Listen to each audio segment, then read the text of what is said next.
is Corral, and I wanted to quickly show you guys how I make homemade rice pudding. This is my grandmother's recipe, and I guess apparently my mother didn't even know that I had the recipe, and I shared it with her and she made it. So we've been kind of on a rice pudding type of kick here lately.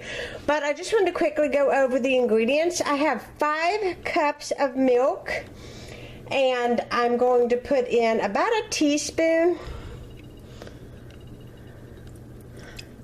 If you put a little bit more, that's not going to hurt it. It's just going to make it taste better. But I'm going to use some vanilla extract. And then I'm going to add a cup of white long grain rice. And then I'm going to quickly add 1 cup of sugar, and I'm going to bring this up to a simmer. And when I do that, let me see if I can get my sugar with one hand here, because I am working with one hand. There we go, I think I got it. I'm going to add my sugar to this. What you want to do is, it's not about how fast you cook this, because it's going to take some time to cook up. Because you want that rice to get done all the way. You do not want your rice to be hard at all. So I'm going to stir all of this good stuff up. Forgive me for the lighting. I know it's not that great because, well, every evening it just acts like it's going to storm, and we get a big storm every evening this week so far. We have, and it's unfortunately another night of storms, and so it makes my kitchen off and on bright, and then, you know, really dark. And right now it's really dark. But like I said, there's 5 cups of milk, 1 cup of rice, 1 cup of sugar, a teaspoon, maybe a little bit more, of vanilla. You want to just bring this up to a slow, I started out at a boil, and then I turn it down to a simmer. And then I turn it down even below that, below a simmer. And I put a plate on top of this because I don't actually have a lid for this pot. I just put a large plate. And then I set my timer for about 40 minutes, maybe 30 minutes, and I come back and I check it and stir it. Only thing you got to be really careful about with this recipe is that you don't burn your milk or scald the milk, because it's going to make your stuff taste really terrible. So as you're bringing it up to a boil, you want to keep an eye on it, as well as making sure that, you know, you stir it frequently, because the sugar has a tendency to kind of sit on the bottom and then it'll burn, and you don't want that. So you want to kind of keep it moving a little bit. You don't have to sit here the whole entire time, but you do want to make sure you keep an eye on it. I have been so hungry for some rice pudding. Oh my goodness.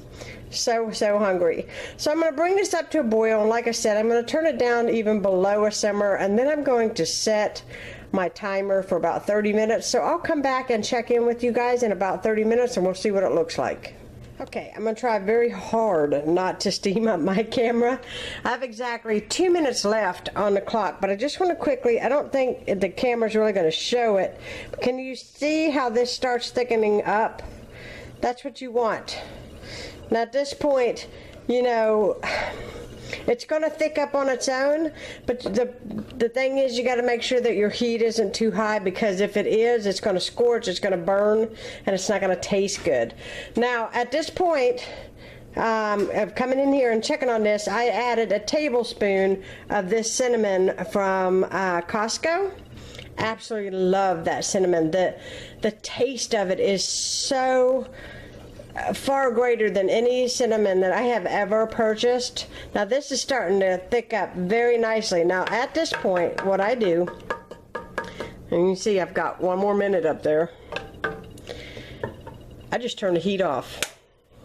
It's thickening up, it's hot, it's still cooking, and all I'm going to do now is I'm just going to put the lid on it.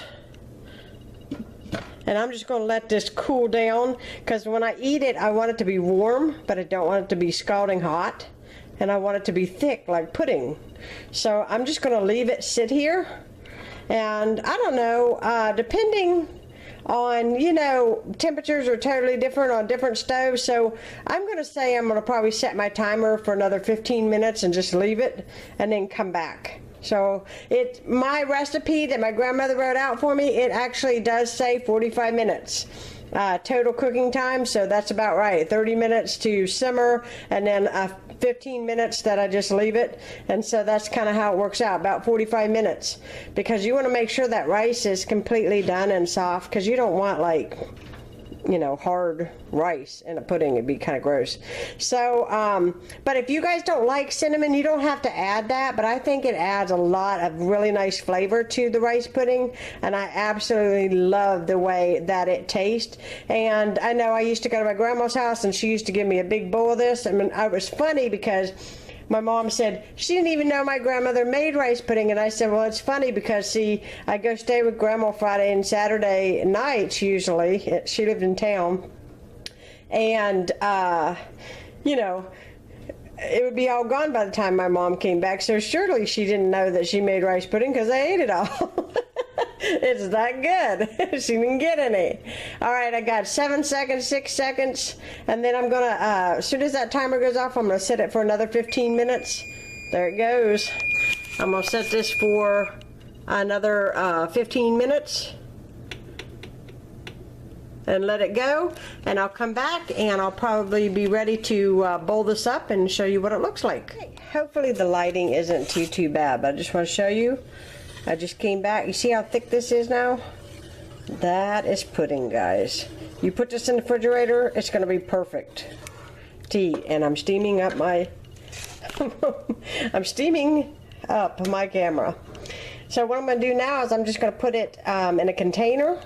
I'm going to let it be in the refrigerator for a little bit, because right now it's just scalding hot.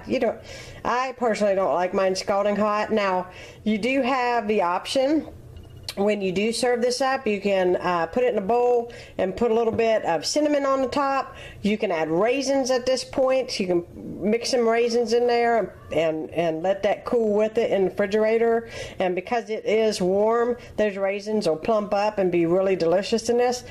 I like mine plain, so I'm just going to put this in the fridge there. My timer goes off. And anyways, hopefully I explained how I make my rice pudding for those of you that had asked me, because you all saw it, I think, in a day in the life video, or possibly my what's for dinner video. I don't even remember when I filmed it. It was like a couple weeks ago that I made it. So I'm sharing this with you guys that requested it. So hopefully this was helpful. Let me know if you guys make the rice pudding and what you think. And if you haven't subscribed, subscribe. And if you wouldn't mind, press the like button and show me some love. And leave me a comment down below. And I'll talk to you guys later. Bye-bye. Okay, here it is on my table. It's ready to serve up. I just sprinkle a little bit of cinnamon on the top, and as you can see, it looks delicious. It's a little bit of a brown color because I add so much cinnamon to it, but if you want it to be like your traditional cozy shack type rice pudding, just leave the cinnamon completely out, and it'll look just like the one that you buy from the store. So I hope you guys enjoyed. Thanks for watching.